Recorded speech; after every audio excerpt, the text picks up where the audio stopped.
안녕하십니까, 김근우입니다. 안녕하십니까, 황시준입니다.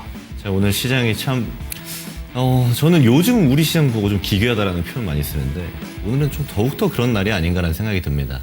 특히나 종목 단위보다 시장 단위의 분석이 좀 더 많이 필요한 시점이 되어버린 현재 시장인데, 그럼에도 불구하고 우리가 투자하는 종목들에 대해서 많은 궁금증들이 있는 시기가 아닐까 하는 생각도 듭니다. 시장과 접목해서 여러분들께 이번 야인시대 시간 통해서 종목 상담 진행해 보도록 하겠습니다. 야인시대 본격적으로 출발합니다.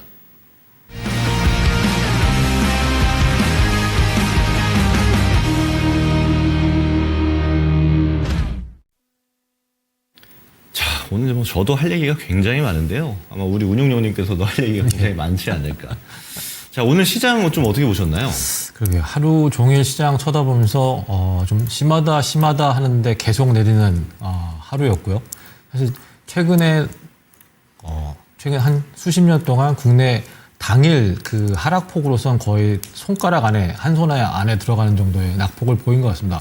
근데 보통은 그게 지난번처럼 예를 들어서 뭐 전쟁이라든가 여러 가지 눈에 보이는 이슈로 빠지기 마련인데, 오늘 같은 경우는 사실 눈에 확 잡히는 건 없는데 굉장히 여러 가지 얘기들이 많이 시장에서 회자가 된 것 같습니다. 물론 가장 중요한 거는 이제 결국은 AI 관련한 버블 논란은 계속 있는 거고, 특히 저도 이제 어제 미국 시장에서 반도체 주식은 강했던 반면에 계속 자금 조달 이슈로 지금 문제가 되고 있는 하이퍼스케일러 빅테크 주식들이 조정을 많이 받았던 측면이 있었는데, 그 부분이 좀 기분이 안 좋긴 했었습니다, 사실은. 그런 부분들이 계속 이어지게 되면 결국은 이 AI 버블론에서 사실 제일 중요한 거는 이 밸류에이션보다는 어닝이 진짜 버블이냐 아니냐, 결국 1년, 2년, 내년, 후년에 반도체 투자에 대한, AI 데이터 센터에 대한 투자가 확실하냐, 그게 확실치 않으면 지금 우리가 가지고 있는 이 메모리 업체들의 내년, 후년의 실적에 대한 어떻게 보면 확신성이 굉장히 많이 떨어지기 때문에 그 부분이 갑자기 시장에 많이 반영이 된 게 아닌가 하는 생각이 들고요.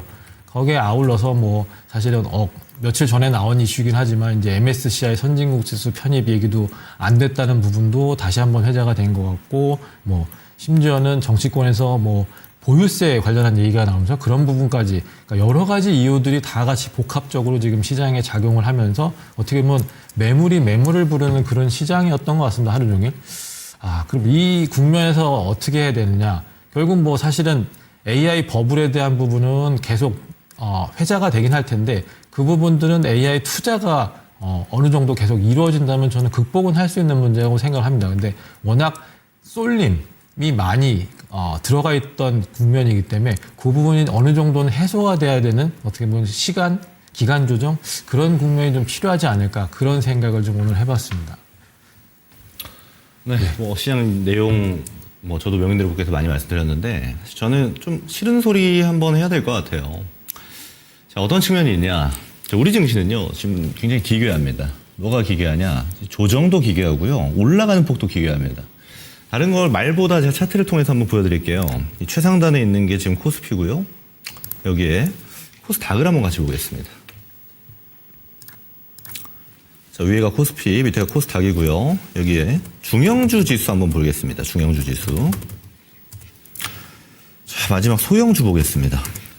어떤 얘기를 드리고자 하는 거냐면, 사실 코스피 같은 경우는 정말 많이 올라갔어요. 그래서 오늘 조정 나오는 게 특별한 노이즈가 없다고 하더라도 이상하지 않습니다. 사실 많이 갔으면 조정 나오는 것들은 뭐 보편적으로 나오는 것들이니까요. 근데 우리가 여기서 눈여겨봐야 되는 건 뭐냐면, 코스닥은요 올라간 것도 없는데 지금 저가를 깼죠. 중형주 보겠습니다. 저가 깼습니다. 소형주는 진즉에 깨고요. 어디 국면까지 지금 내려와 있냐면 작년 관세 국면까지 내려와 있어요. 이게 지금 시사하고 있는 바는 뭐냐면, 이게 당연하냐 아니냐부터 우리가 논해봐야 되고, 전혀 당연하지 않다는 결말도 우리가 알아야 됩니다. 왜냐면요, 극도의 쏠림이 국내 증시에서는 일전, 특히나 5월, 6월 심화가 되었어요. 근데 심화가 된 게 저는 뭐 다른 요인들도 있겠습니다만, 사실 우리 국내 주식, 특히나 코스피에서 두 개의 종목이 시총의 이제 50%를 한참 넘어갔죠. 이 두 개의 종목이 안 그래도 이전부터의 쏠림들이 일부 있었습니다. 다만 언제까지 이게 좀 가속화가 붙었었냐? 5월부터예요. 보면은 코스닥도 5월까지는 신고가 레벨 유지하죠. 중형주도 마찬가지입니다. 소형주도 4월 말까지는 괜찮아요. 근데 이렇게 보면은 5월부터 해서 좀 쏠림들이 발생하는데 가속화가 언제 걸리냐면 5월 중순 이후부터 걸립니다. 언제 시점이죠? 레버리지 상장 이후부터입니다. 전일 그런 이야기가 있었어요. 이제 금감 원장의 이야기였죠. 실수다라는 것들이었습니다. 자, 근데 이거 빨리 교정해야 됩니다. 이거 정신 차려야 돼요. 왜냐면요. 지금 중형주, 소형주라고 얘기하니까 많은 분들이 아니 어차피 메모리가 돈 잘 버니까 코스피 올라가는 거잖아 라고 말씀하시는 거 일부 공감합니다. 근데요. 메모리 두 종목 빼더라도 나머지 코스피에서 영업이익은 작년 대비해서 올해 추정이익은 40% 올라갔습니다. 그러니까 일정 올라와도 이상한 게 전혀 아니에요. 돈 잘 버는 기업 많다라는 겁니다. 근데 다 내려갔어요. 어디까지? 신저가 레벨까지. 이게 시사하고 있는 바는 굉장히 큽니다. 이거 교정하는 거 빨리 잡지 않으면 우리 시장의 불균형이다라고 평가하는 거는 이게 스탠다드가 될지도 몰라요. 그리고 저는 또 하나 말씀드리고 싶은 게 이게 당연하지 않다라는 거는 제가 영업이익을 토대로 말씀을 드렸었는데 또 하나는요. 글로벌 증시가 그러면 반도체가 좋으니까 다 반도체만 가냐? 우리나라처럼 전혀 아닙니다. 특히나 일본 증시나 대만 증시 보세요. 우리가 미국이랑 비교하면 한참 건강함이 떨어지기 때문에 비교하지도 않겠습니다. 이미 미국 같은 경우는 뭐 금융이나 바이오처럼 반도체가 밀릴 때 신고가 트라이하는 업종들, 큰 업종들이 많아요. 일본도 마찬가지입니다. 무슨 말이냐? 메모리 반도체 좋아요. 관련주들이 막 올라갑니다. 그러면 A, B, C 다른 섹터들이 있어요. 얘네들도 뭐 잘하고 있어요. 그럼 어떻게 될까요? 뭐 각자 갈 길 갑니다. 좋은 애들 올라가고요. 좀 안 좋은 애들은 밀리기도 하고요. 보편적인 상황이 나와요. 우리 어떻죠? 상관이 없습니다. 다른 기업들이 잘하고 있냐 못하고 있냐 이런 것들이 기준이 되지 않아요. 오로지 쏠림에만 국한돼서 올라가고요. 다른 기업들은 모두가 내려갑니다. 종목이 한 2,600개 되는데 2,500개가 계속 내려갑니다. 두 달 동안. 이거는 이상한 구조입니다. 제가 그리고 또 하나 얘기 드리고 싶은 건 어떤 증권사 애널리스트 분들이 이런 얘기 하더라고요. 노키아 예시를 들면서 원래 그렇다. 좋은 애들이 올라갈 땐 쏠림 붙는다. 일부 있죠. 근데 그거를 정상 범주처럼 얘기하는 건 그럼 우리나라만 정상이고 다른 국가는 다 정상이 아니다라는 얘기입니다. 전혀 맞지 않는 얘기예요. 그래서 지금 최근에 보면은 개인 투자자분들이 적금 깨고 가지고 있는 재산들을 이제 주식 투자에 많이 들어옵니다. 우리가 예탁금 규모라든지 이런 걸 보고 또 언론을 통해서 많이 보죠. 이분들이 와서 접하는 주식 시장은요. 이게 정상이 됩니다. 우리 좀 정확히 구분해야 돼요. 그리고 그분들이 앞으로도 주식시장에서 꾸준히 돈 벌어갈 수 있는 시장을 만들어줘야 됩니다. 이렇게 기괴한 시장을 지속하는 것들은 제가 금융당국 말씀도 드렸지만 그리고 이걸 옹호하는 것들은 저는 굉장히 제한적이어야 된다고 봐요. 그리고 삼전 닉스 좋죠. 근데 여기에 레버리지까지 만들어버리는 안타까운 것들은 뭐 교정에 대한 이야기가 좀 나오고 있긴 하던데 빠른 시일 내에 이루어지는 게 좀 필요하지 않을까라고 생각이 듭니다. 그래서 좀 비교로 말씀을 드렸고요. 자, 뭐 시장 얘기나 분석 같은 것들은 제가 명인들의 목에서도 또 많이 말씀드렸으니까 그 내용을 좀 참고해 주시면 되겠습니다. 예, 오늘 종목 진단 제가 먼저 시작하도록 하겠습니다. 인투셀 33,000원에 비중 7% 들고 계시다고 문의해 주셨습니다.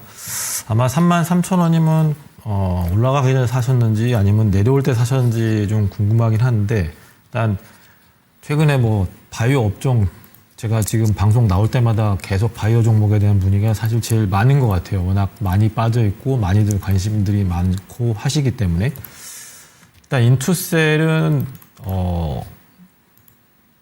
이쪽도 이제 ADC 관련한 쪽 회사인데 또 ADC보다 좀 내성을 극복할 수 있는 뭐 링커를 가지고 계속 라이센스 아웃을 추진하고 있는 그런 회사가 되겠고요.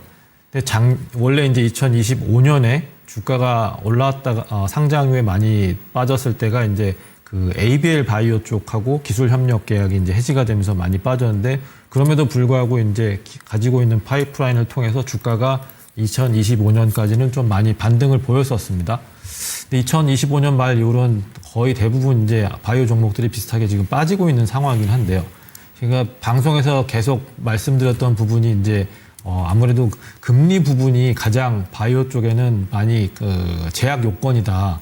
금리가 올라가게 되면 이 할인율이 확 올라가기 때문에 이런 성장주들, 특히나 이제 바이오 쪽은 아무래도 실적이 안 나오는 국면이기 때문에 대부분이 이런 종목들에 대한 할인 디스카운트가 많이 들어가면서 종목이 좀 많이 눌릴 수 있다는 걸 누차 말씀을 드렸고요. 지금 그래서 그 국면인데다가 지금은 수급적으로도 계속 코스닥이 안 좋은 흐름이 나오는 것 같습니다. 그러다 보니까 더 안 좋은 매물이 매물을 부르는 그런 국면인 것 같고요.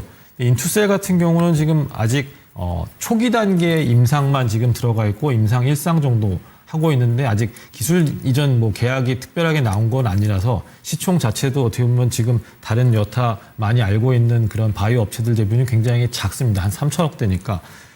그러면 지금 현재 가격이 다시 2만 원 초반까지 내려왔고 이 부분에서는 저는 뭐 크게 더 많이 밀리진 않을 것 같습니다. 전체 시총 자체도 이제 3천억 정도면 크게 라이센스 아웃이나 뭐 이런 부분들 반영되어 있는 건 아니고 어느 정도 저점을 형성하고 있을 수 있는 가격대라고 생각을 해서 7% 정도 들고 계시니까 저는 여기서는 뭐 충분히 더 가져가셔도 된다고 보고 있고요. 일단 반등은 계속 누차 말씀드린 것처럼 일단 금리가 저는 지금 미국에서도 여러 가지 얘기가 많이 나오고 있지만 궁극적으로 지금 많이 어떻게 보면 금리가 올라가는 거에 대한 지금 반영이 많이 돼 있는 상황이라고 생각을 하고요. 유가 빠지고 하는 부분들 감안해 보면 금리가 더 많이 올라가는 것보다는 어떻게 보면 미국에서도 금리를 많이 올리지 못할 가능성이 높다고 생각이 돼서 저는 좀 기다리시면 바이오 쪽도 올 하반기에는 조금 반등 나오는 국면이 있지 않을까 그런 생각을 좀 많이 하고 있어서 지금 현재 가격 수준에서는 좀 버티고 기다려보시라 그렇게 말씀을 드리겠습니다. 네, 이어서 보겠습니다. 삼성 엔지니어링 54,000원에 5% 내려가서 걱정입니다. 진단 부탁드립니다. 라고 질문을 주셨네요. 자, 봅시다. 삼성 E&A 제가 예전 이름을 좀 불렀습니다. 자, 보면은 이 건설사들이 최근에 이제 올라갔던 모멘텀들을 우리가 살펴볼 필요가 있고 또 그 모멘텀이 지속될 수 있는가를 우리가 판단해 봐야 됩니다. 제가 요 얘기 드리는 거는 실제로 삼성 엔지니어링도, 그러니까 삼성 E&A도 그렇고요. 그리고 대우건설 같은 기업들도 그렇고 오늘 뭐 DLENC 같은 기업들도 굉장히 많이 빠졌는데 이런 기업들이 올라갔던 모멘텀들이 작동됐던 것들은 데이터 센터에 대한 건설 수요와 그리고 원전 건설 수요였습니다. 이런 것들이 앞으로 지속되느냐라고 보면은 지속되죠. 사실 이쪽 모멘텀보다 건설 단위에서 또렷한 것들은 많이 없을 정도입니다. 그래서 중요한 거는 그런 모멘텀들이 지속되었을 때 우리가 언제 살 거냐 그리고 언제 팔 거냐 이런 것들이 훨씬 더 중요한데 사실 시세가 많이 나왔어요. 그래서 이 올라가는 국면에서 이제 잡는 것들은 대체적으로 이제 트레이딩 영역이 됩니다. 그렇죠? 그래서 아마 지금 신청 주신 분 같은 경우는 상승했다가 또 눌리는 국면에서 트라이를 하시지 않았을까라는 생각이 드는데 사실 이렇게 고가권 트라이라고 제가 보통 말씀드리는 영역을 하게 되면 두 개 중에 하나예요. 방망이 짧게 주고 거래를 하시거나 아니면 비중을 적게 들어가서 내려갈 때 모으거나 이런 방식으로 보셔야 됩니다. 왜? 안 빠질 것 같으니까. 그런 방식으로 보셨을 때 사실 모멘텀이 베이스가 되는 그러니까 주로 이제 실적향보다는 재료로 올라가는 종목들은 이런 것들이 트레이딩으로 접근하는 것들이 훨씬 더 유리하기 마련이죠. 그래서 제가 바라보는 것들은 이미 이제 실적 평가를 토대로 멀티플 주게 되면 보통 건설주가 받는 것보다 이제 더 높은 레벨에 있었어요. 그래서 지금 조정 나왔다고 해서 막 싸다 이런 형태로 판단하기 보다 제한적인 측면이 있습니다. 근데 저는 이거 모멘텀으로 보더라도 한 번 더 가야 된다라는 생각은 1차적으로 있어요. 그래서 말씀드리고 싶은 결론은 한 번 더 사는 겁니다. 근데 사는데 좀 기다리셔야 될 것 같아요. 왜? 제가 오프닝 때도 말씀드렸지만 시장이 좀 기이한 구조이기 때문에 더 하방 열리는 거 어느 정도 러프하게 봐야 됩니다. 좀 보수적인 내용 같은 것들이죠. 저는 4만 원 정도 국면까지 오게 되면은 한 번 정도 더 사자라는 말씀을 드리고자 하는 거고요. 그리고 우선적으로 말씀드렸던 트레이딩의 뷰가 이번 차시 반등에서도 좀 지속돼야 된다라고 봅니다. 특히나 지금 이제 삼성 E&A가 안 좋아서 빠진 건 아니에요. 시장 전반적으로 오늘 다 빠지니까 이런 장대 음봉이 발생한 건데 이런 국면이 나오면 시장 반등, 그러니까 지수 단위 반등 나올 때 또 전반적으로 올라오는 구조가 발생합니다. 뭐 최근에도 여러 번 있었죠. 사이드카가 매도로 걸리기도 하고 매수로 걸리기도 하고 반복적인 건데 비슷한 국면이 등장할 가능성이 높고 제가 매수하라고 말씀드렸던 것들은 트레이딩으로 보자. 그럼 어떻게 보는 게 좋을까요? 저는 이전 고점대 정도 트라이할 때 매도하는 게 가장 좋아 보입니다. 그게 매수하신 가격 한 5만 5천 정도 될 것 같아요. 보면은 일전에도 이 정도 국면 들어가니까 돌파 잘 어렵죠. 맞으면 내려가고 맞으면 내려가고 하는 국면들입니다. 그래서 다만 지금 시장이 이제 단기적으로 봤을 때에는 리스크가 좀 높은 시장이 되어버렸죠. 그렇다라는 거는 시간이 좀 소요될 수 있다는 거 염두하고 가야 됩니다. 그러니까 빠졌으면은 왔다 갔다 몇 번 하고 쏘는 국면 이런 게 등장할 수 있거든요. 그래서 큰 수익을 노리는 형태보다는 짧게 방망이를 쥐고 반등이 쭉 나왔을 때 내가 샀던 가격대 한 5만 5천 원 정도 오면 매도를 하자로 뷰를 가져가시는 게 좀 좋아 보입니다. 이 정도 의견 드리겠습니다. 예, 자화전자를 33,300원에 사셨는데 20% 들고 계시다고 문의를 주셨습니다. 목표가 얼마로 봐야 되는지도 문의를 주셨는데요. 33,300원이면 아마 최근에 좀 빠질 때 사신 것 같습니다. 일단은 올라갈 때 안 따라 사셔서 다행인 것 같고요. 최근 뭐 IT 쪽 다 지금 주가들이 안 좋은 상황이죠.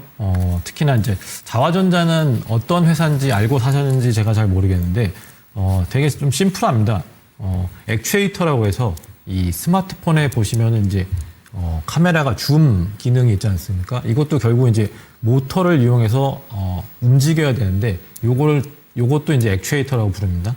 그래서 요거를 전문적으로 하는 회사가 되어 있고 그러다 보니까 스마트폰 판매량에 어떻게 보면 굉장히 민감하게 주가가 반응할 수밖에 없는 회사가 되겠습니다. 근데 안타깝게도 최근에 아시겠지만 스마트폰 판매가 굉장히 좀 부진합니다. 지금 얼마 전 기사에서 거의 뭐 9주인가 10주째 연속으로 역성장한다고 나와 있고 물론 이제 애플이나 또 중국의 뭐 화웨이 이런 쪽은 괜찮던데 국내 이제 삼성전자나 좀 판매량이 좀 부진한 모습을 좀 보이고 있습니다. 그게 신제품 문제일 수도 있고 다양한 문제일 수 있을 텐데 일단은 스마트폰이 지금 그 D램 쪽 가격이 많이 올라가고 또 공급에서도 문제가 많이 생기면서 물론 아예 저 밑에 있는 업체들은 지금 굉장히 힘들지만 물론 삼성이나 애플, 화웨이 같은 업체들이 메모리를 못 받아서 문제가 되진 않는 상황이긴 하지만 결국에 이제 가격이 올라가다 보니까 스마트폰 단가도 올라가야 되고 그런 부분에서 아마 판매량에 좀 부담이 되는 상황이 당분간 더 지속될 것 같습니다. 그렇게 따져보면 이제 자화전자는 전방에 말씀드린 것처럼 스마트폰이기 때문에 아무래도 좀 불리한 상황이 되겠죠, 당분간은. 예, 그런 점을 감안해 보면은 단기간에 주가가 반등 나오는 게 지금은 뭐 주가가 또 많이 빠졌으니까 V자 반등이 뭐 어느 국면에 나올 수 있긴 할 텐데 추세적으로 올라가려면 좀 더 시간을 두고 보셔야 될 것 같고요. 뭐 지금 역성장이 계속 되고 있으니까 이 부분이 뭐 1년 내내 지속되지 않는다고 보면 역시 자화전자도 이제 하반기 혹은 그 이후에 또 신제품 나왔을 때 한번 주가가 좀 반등이 나올 수 있는 여지가 있기 때문에 그런 부분을 두고 고려하셔야 될 것 같고요. 대신 주가 자체는 많이 빠져 있고 그래서 밸류에이션 부담은 뭐 지금 현재는 거의 없습니다. 지금 올해 실적 기준으로 컨센서스 기준으로 거의 PER 8배 정도 수준에서 거래가 되고 있으니까 지금 가격은 뭐 거의 바닥 국면에 다 와 있다고 저는 생각을 하고요. 그래서 한 11배 정도가 이 회사가 통상적으로 받는 PER이라고 생각을 해보면 한 4만 원 정도를 저는 중기 목표가로 제시를 할 수 있을 것 같고요. 그래서 4만 원 목표가를 보시고 올 하반기까지 한번 기다려 보시라 이렇게 말씀을 드리겠습니다. 네, 이어서 보겠습니다.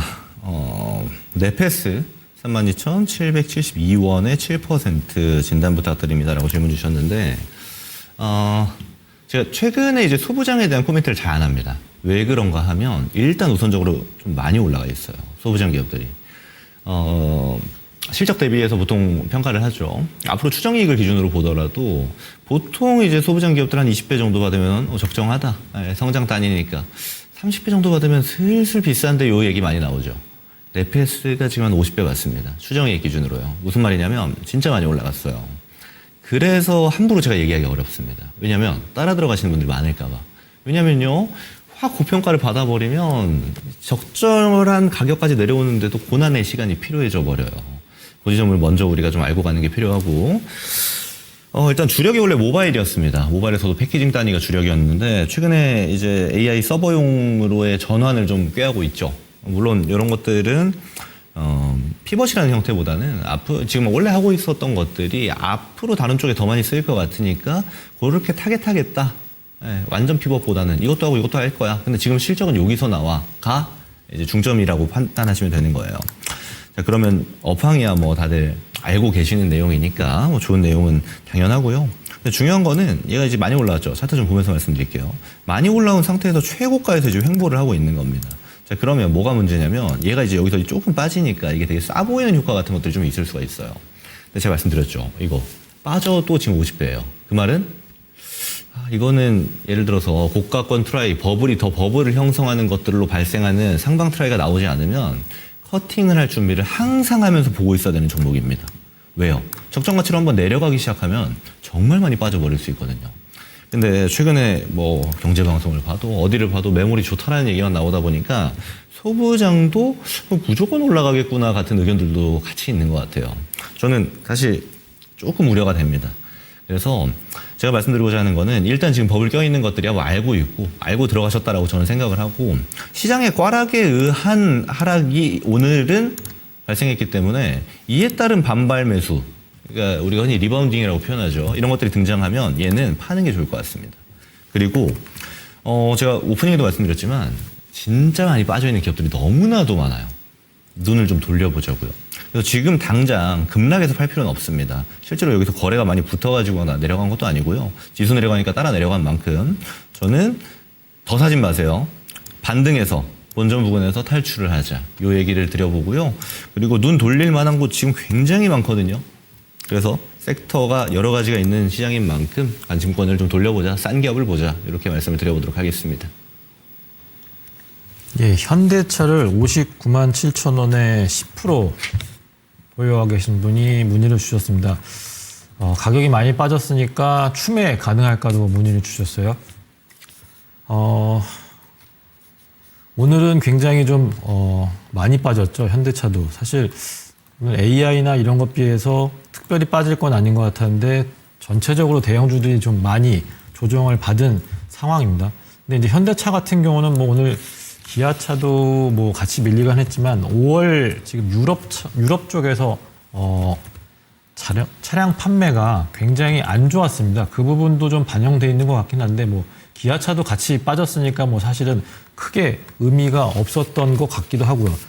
대신 지금 보시면 어떻게 보면 지금 현대차는 로봇에 대한 밸류에이션이 굉장히 많이 반영돼 있는 가격대입니다. 사실 50만 원이면은 밸류에이션 기준으로 올해 실적 기준으로 여전히 한 3배, 2배, 3배 정도 하기 때문에 과거로 생각해 보면 사실은 아직도 좀 그런 부분이 많이 녹아 있는 것 같죠.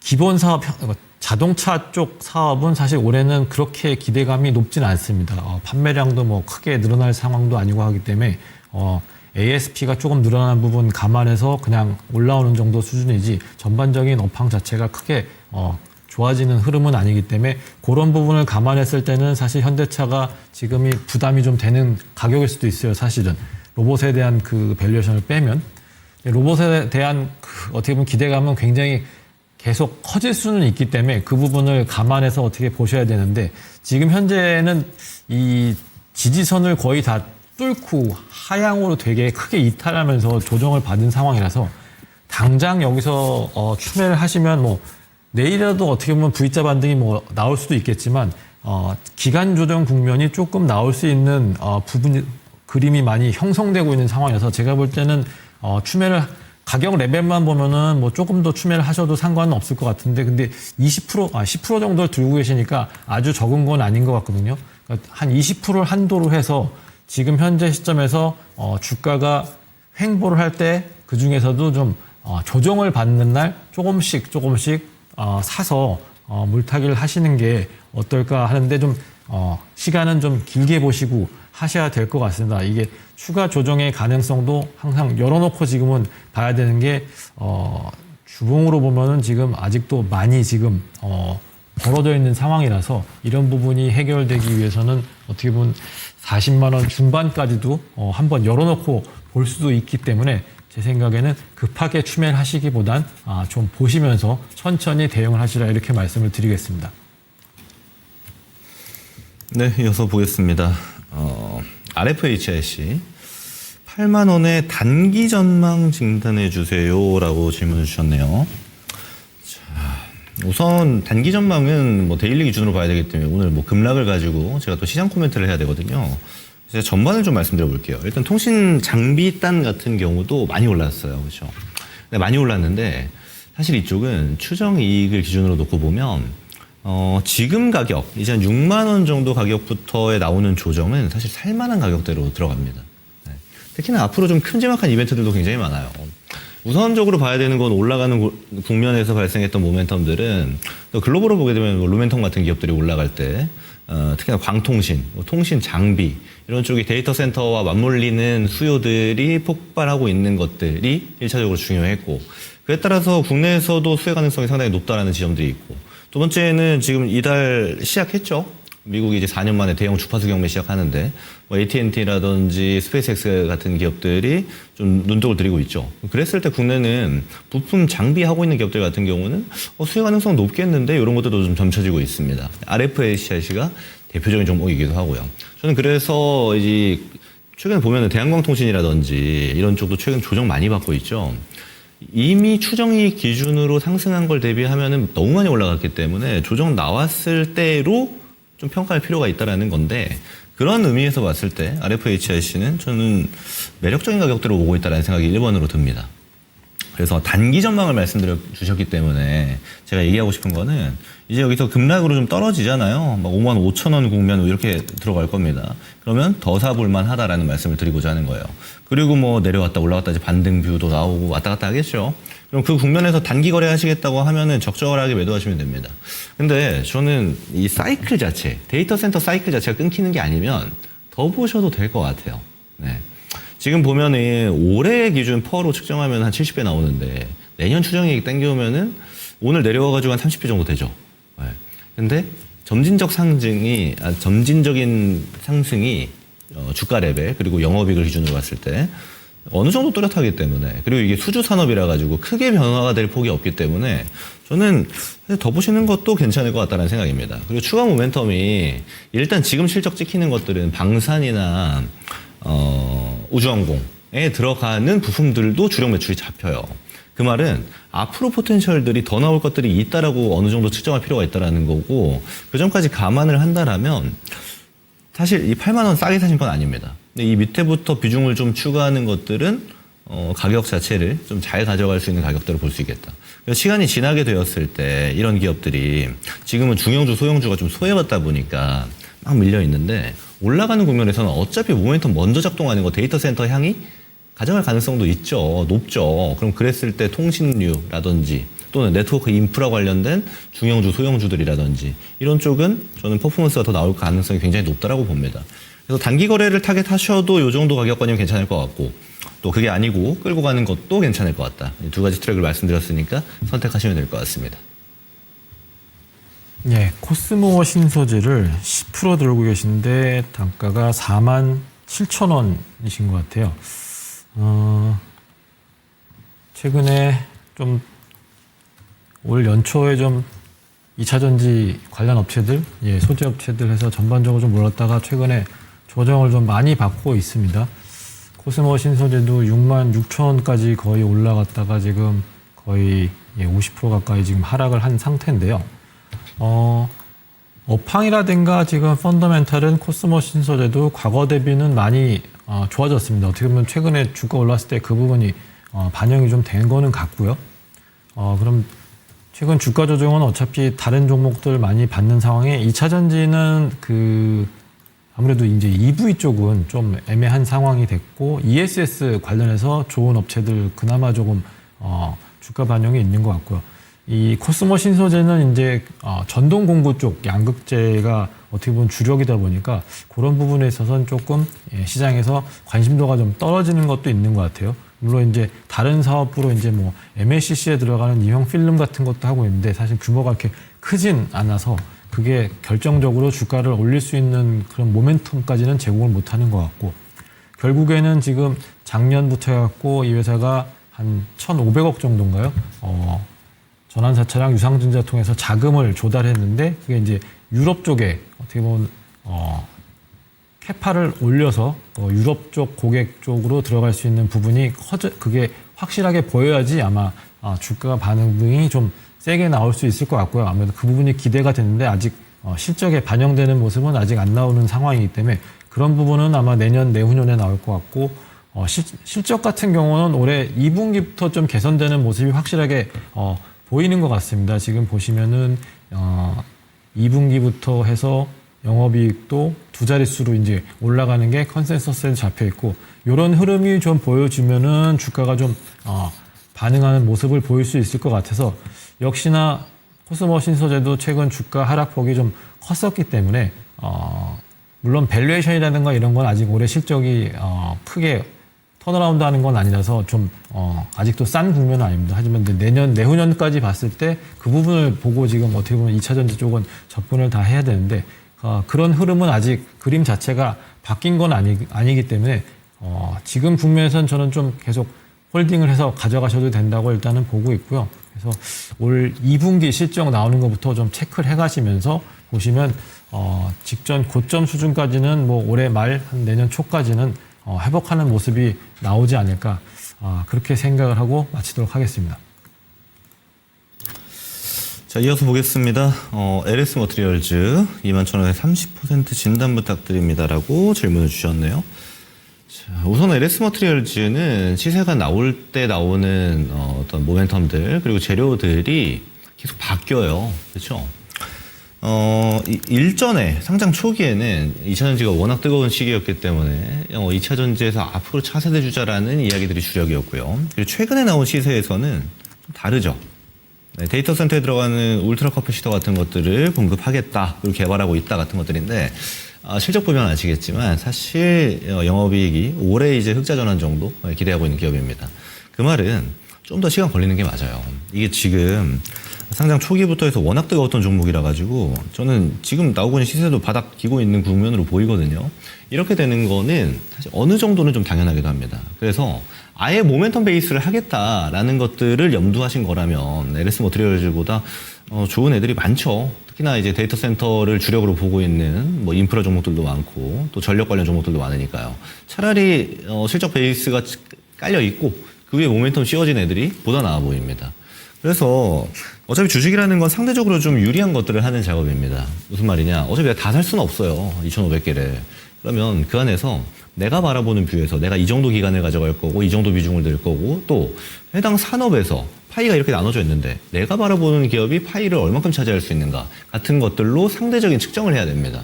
근데 LS 머티리얼즈는 제가 말씀드린 것처럼 사실 말하고 있고 내가 투자하겠다, 개발하겠다 하는 방향성은 맞아떨어질지 몰라도 그 안에서의 파이는 국내에 이제 다른 더 좋은 기업들이 좀 많다라는 거예요.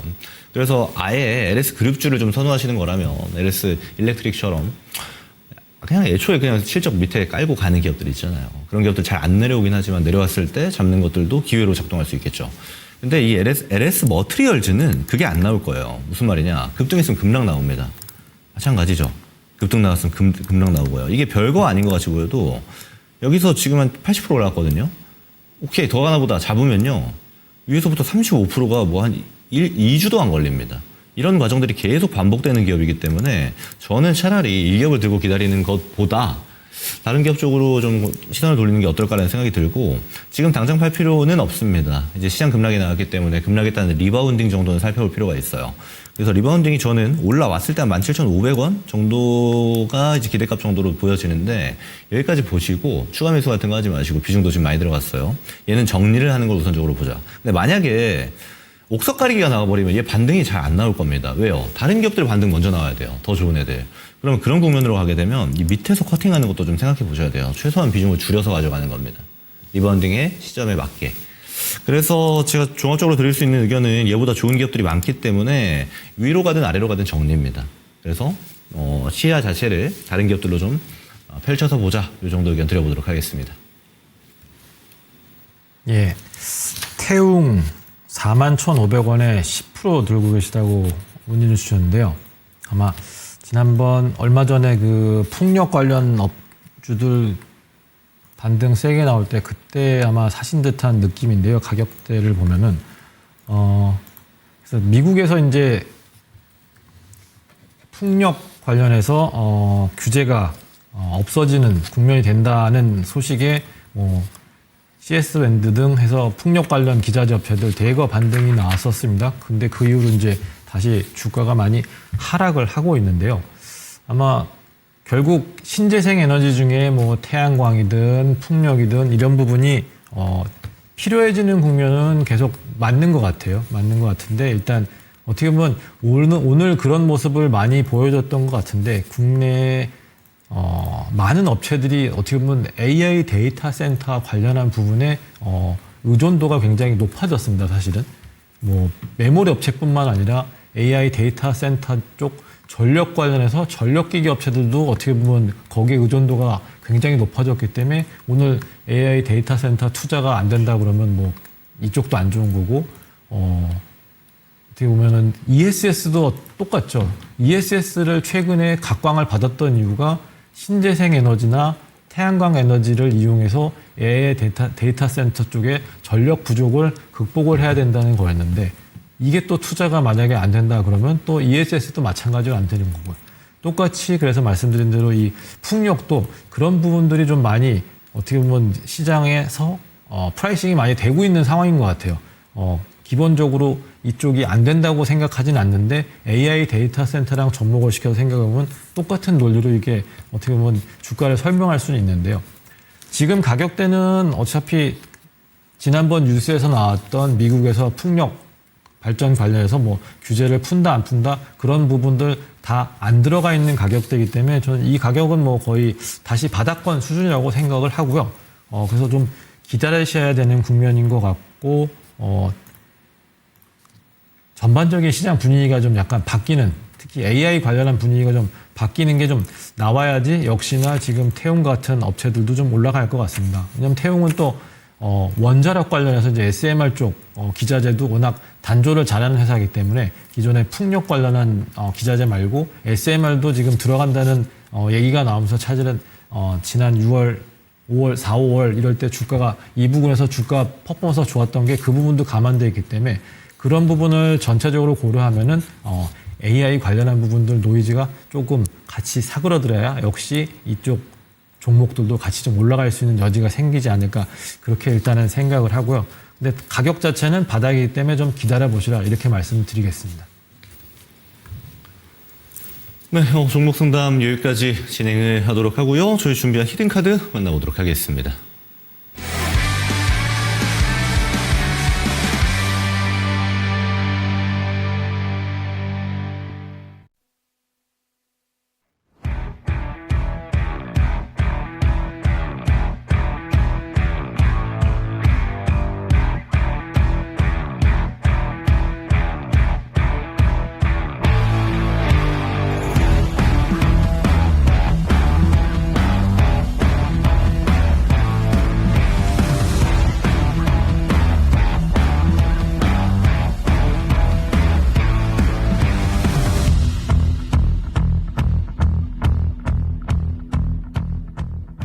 네, 오늘은 제가 먼저 진행을 하도록 하겠습니다.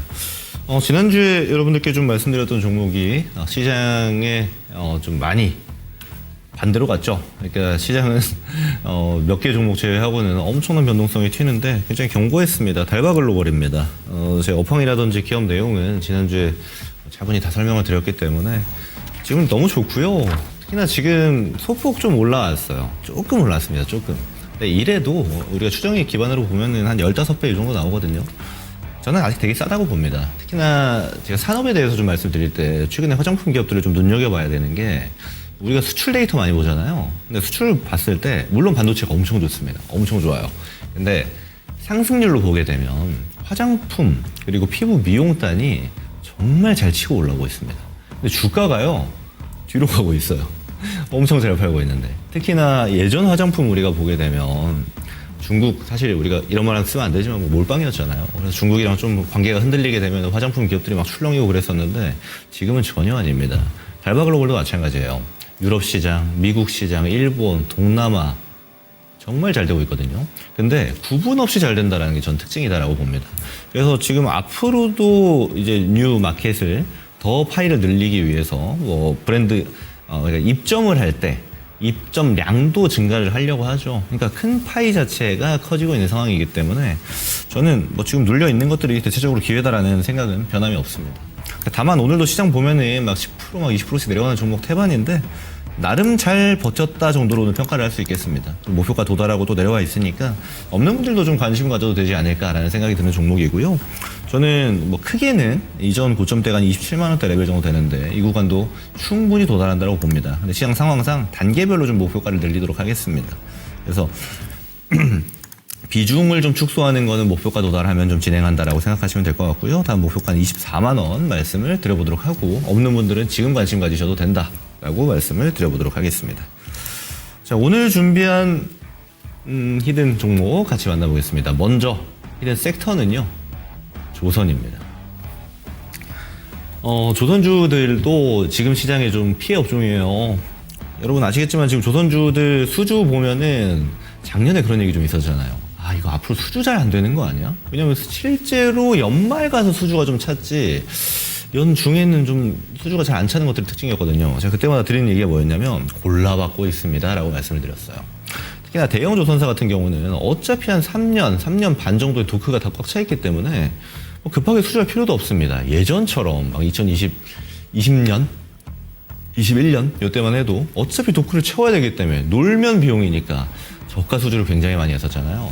근데 지금 최근 업황들을 보게 되면 해당 저가 수주들은 거의 다 소화가 끝났습니다. 이제 앞으로는 우리가 슈퍼사이클이라고 이야기할 정도로 보면 분기 영업이익 한 15% 영업이익률 이 정도 보고 있는 기업들도 다수인데, 이런 지점 자체가 원래 조선주들이 예전 슈퍼사이클 제외하고 막 15%씩 영업이익률 찍혔던 데가 없어요. 비용이 굉장히 큰 산업입니다.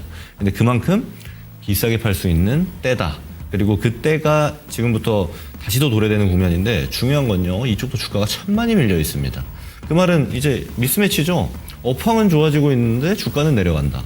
결국 가격적인 매력이 발생하고 있다는 걸 우리가 이해할 수 있는 거고, 그래서 조선주들이 괜찮은 종목들이 굉장히 많이 보였는데, 오늘은 시장 상황상 좀 큰 형을 준비했다라는 말씀 드려보도록 하겠습니다.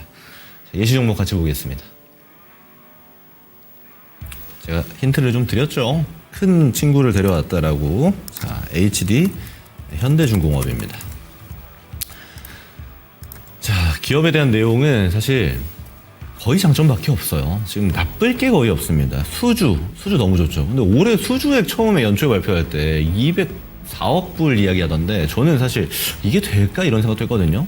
근데 될 것 같습니다. 이미 100억 불 넘었죠. 그래서 상선 같은 경우는 이미 100%가 넘어갔고, 제가 최근까지 자료 보니까 130억 불 정도가 수주가 끝났던데, 이거 그냥 싸게 부르는 거 아니죠. 신조선가 같은 경우는 신고가 레벨입니다. 지금 180대 중반에서 유지가 되고 있기 때문에, 그 말인즉슨 비싸게 파는데 비싸게 파는 수주도 다 돼 있다.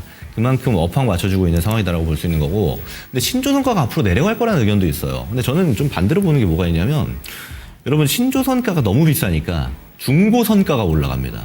근데 중고선가가요 너무 많이 올라가 버렸어요. 그러니까 신조선가가 또 올라갑니다. 이런 구조를 띠고 있거든요. 결국 지금 선박이 필요한 이제 선사들이 굉장히 많다라는 거는 뭐 우리가 다 알고 있었던 사실이고, 이 지점이 수주로서 나타나고 있다라고도 판단을 할 수가 있겠습니다. 근데 여기에 이제 기술력을 좀 더해서 보자라면, 이제 가스선 시장 있죠. 그러니까 VLH라든지 또 LNG 선박이라든지 운반선이라든지 이런 쪽 같은 경우는 올해 수주에서만 나타나도 사실 글로벌에서 거의 독점 수준입니다. 원톱이라는 거는 뭐 증명이 되어 있다라고도 볼 수 있겠죠. 게다가 지금 유조선, 탱커의 업황도 좀 부활하고 있는 추세인데, 이쪽에서도 VLCC라든지 PC선 같은 것들도 일부 진행하고 있는 것들도 마찬가지고요. 그래서 과거에 좀 적자 요인이 이런 선박 말고 해양 플랜트 이쪽은 좀 약하지 않냐 있었는데, 이쪽도 굉장히 좋습니다. 그래서 분기 실적 이번에 1분기 보게 되면 전년 대비해서 한 11% 정도 올라갔죠. 전년부터 업황이 좀 바뀌기 시작했는데, 결국 전반적으로 타겟하고 있는 사업들 자체가 호황이다라고 판단하는 것들이 기저에 깔려 있다는 겁니다. 그래서 보면요, 실제로 가격을 잘 안 줬어요. 차트 좀 보면서 말씀드릴게요. 가격을 진짜 안 줬습니다. 살만한 가격을. 안 빠지니까 이게 계속 고가 놀이만 하니까 가격을 안 줬죠. 근데 이번에 이제 시장이 좀 무너지면서 찬스를 주는 그런 기업이다라고 볼 수가 있겠습니다. 사실 이번에 안 무너졌으면요, 제가 오늘 다 설명하기는 제한적이지만 데이터 센터 향 엔진 수주까지 진행을 했단 말이에요. 국내에서는 이제 아직은 유일하고 앞으로 다른 기업들도 할 것 같은데, 이런 쪽도 굉장히 고마진 사업이기 때문에 저는 HD현대중공업은 이 업황 꺾일 때까지는 계속 우리가 거래를 하든지 싸지면 사서 또 비싸지면 팔고 이런 구조로 가든지 가야 되는 대표적인 종목이다라는 말씀을 좀 드려보도록 하겠습니다. 자, 가격 전략 차트 보면서 좀 말씀드려보도록 할게요. 자, 매수는 내일 시초가를 매수가로 지정을 하도록 하겠습니다. 자, 그리고 1차 목표가는 시장 상황상 좀 단기 전략 65만 원에 말씀드려보도록 하고요. 손절가는 50만 원 말씀을 드려보도록 하겠습니다. 예, 저도 히든 카드, 히든 섹터 말씀드리겠습니다. 먼저 전 리뷰할 종목이 하나 있었는데요. PSK를 제가 3월 10일 날 추천했고 지금 7차 목표가까지 도달했습니다. 수익률이 200% 넘었고 어제 목표가 도달했는데 어제 장중에 도달하고 고점에서 빠진 다음에 오늘 또 빠져서 많이 빠진 상태인데 일단 많이 반영이 돼 있는 가격대라고 저는 일단은 생각을 했었기 때문에 19만 원 정도까지 올라오면은 여기서 다 매도를 하시고 저는 주가 조정이 좀 더 생기면 그때 다시 한번 말씀을 드릴 수 있도록 하겠습니다. 그래서 PSK는 목표가 도달한 것으로 오늘 종료하도록 하겠습니다. 예, 오늘 히든 섹터 말씀드리도록 하겠습니다. 오늘 히든 섹터는 워낙 여러 가지 요인으로 장도 어렵고 하기 때문에 좀 더 방어적인 종목에서 많이 빠져 있고 시장에서 좀 소외된 종목 많이 있는 쪽이죠. 유통을 히든 섹터로 가져와 봤습니다. 일단 유통 보시면은 소비자 심리 지수가 100선 계속 유지하고 있고요. 또 백화점 쪽은 물론 더 수혜 폭이 큰데 외국인 방문객 수요 같은 게 계속 이어지면서 전반적으로 양호한 회복세 유지가 되고 있습니다. 그런 반면에 좀 올라온 종목들도 있지만 올라왔음에도 불구하고 여전히 업종 전반적으로 저평가인 상태라고 생각을 해서 이 중에서 히든 카드를 한번 골라봤습니다. 히든 카드 한번 보여주시죠. 예, 히든 카드는 이마트, 롯데쇼핑, 현대백화점, 신세계, BGF 리테일, GS 리테일. 이 중에서 저는 오늘의 히든 종목으로 이마트를 선정해봤습니다. 할인점 전반적으로 점포당 매출은 전년 대비 굉장히 회복세를 계속 유지하고 있습니다. 거의 전년 대비 플러스권으로 다 올라섰고요. 특히 이마트 같은 경우는 기존점 성장률이 완전 전년 대비 플러스권에서 계속 유지하고 있는 증가세를 유지하고 있는 상태가 지속되고 있고요. 잘 아시겠지만 최근에 자회사 관련해서 이벤트 논란이 커지면서 주가의 조정폭이 좀 컸었습니다. 그런 부분들 감안해 본다면 현재 주가 수준이 매우 낮은 상태라고 생각을 하고요.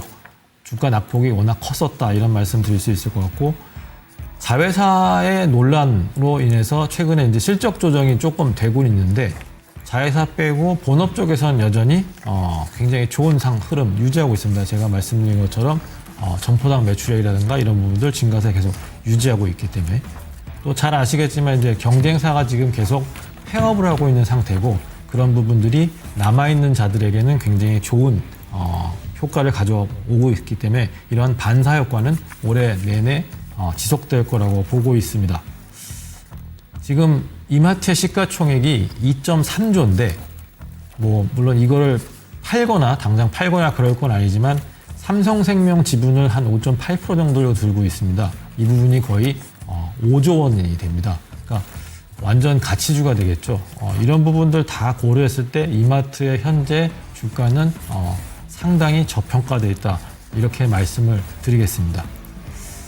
이마트에 대한 가격 전략 한번 말씀드리도록 하겠습니다. 매수가는 이게 시초가가 되겠고요. 목표가는 10만 원, 손절가는 6만 7천 원 말씀드리도록 하겠습니다. 오늘은 시간이 조금 여유가 있는 것 같습니다. 오늘 보면은 사실 이제 국내 시장 기준으로 봐도 그렇고, 일본도 그렇고, 반도체 종목들이 워낙 또 세게 많이 내려갔잖아요. 근데 물론 우리 시장은 반도체 내려갈 때 또 안 올라간 애들까지 다 내려가가지고 좀 문제화가 되고 있긴 한데, 지금 미국 시장 잠깐 보니까 반도체 기업들이 좀 밀려 있기도 하더라고요. 예, 에이콘 같은 기업들도 있고. 그러면 우리 시장에 좀 특수성도 있는 것 같기도 하고, 좀 앞으로 특히나 내일 시장을 좀 어떻게 바라보면 좋을지 의견을 주신다면 좀 어떨까요? 일단은 아까 말씀하신 것처럼 최고로 안 좋은 트리거가 됐던 건 그 레버리지 ETF가 제일 컸던 것 같아요. 그것 때문에 수급적으로 이상한 흐름이 많이 나타났고 특히 외국인들이 어떻게 보면 더 이 레버리지 ETF를 가지고 단타성 매매를 많이 하다 보니까 이쪽에서 수급을 왜곡시키는 측면이 많았던 것 같고요. 그다음에 계속 이 버블 논란이 많긴 하지만 결국은 지금 반도체가 가장 싸고 실적이 가장 좋은 국면이기 때문에 또 그쪽으로 사람들의 수급이 많이 몰렸던 거를 뭐라고 탓하기도 어려운 상황인 것도 맞는 것 같습니다. 종합적으로 봤을 때는 이 수급적인 부분이 어떻게 보면 이 반도체는 제일 문제가 되는 게 너무 많이 몰렸다는 게 문제지 뭐가 특별히 업황에 당장 문제가 있다거나 그런 부분은 아닌 것 같고요. 물론 항상 반도체는 내년, 내후년 업황에 대해서 불안하기 때문에 이 메모리 가격 빠지면은 실적 빠질 거니까 그래서 우리는 밸류에이션 많이 못 줘. 다 알고 있는 사실이고 그래서 사실은 밸류에이션 많이 받지도 않고 있는 상황인데 실적 전망이 좋다 보니까 주가만 거기에 따라서 많이 올라와 있는 상황이었었고요. 그래서 버블 논란으로 주가가 더 빠지는 건 사실 제가 모두에 말씀드렸던 것처럼 결국 AI 데이터 센터를 추가적으로 계속 이런 지금처럼 계속 캐펙스를 미국의 하이퍼스케일러들이 1년에 600억 불, 6천억 불 이런 식으로 계속 투자를 할 수 있느냐 이런 부분에 대한 검증 혹은 확신은 계속 필요할 것 같아요. 그게 안 된다면 사실은 지금 주가가 어떻게 말을 해도 사실은 비싸다고 여길 수도 있는 부분이기 때문에 그런 부분이 계속 확인이 좀 돼야 되고 그래서 펀딩이라든가 투자에 있어서 결국은 하이퍼스케일러들이 이 AI 데이터 센터를 투자해서 돈을 벌 수 있느냐가 사실은 결국은 제일 끝단에서 제일 중요한 것 같고요.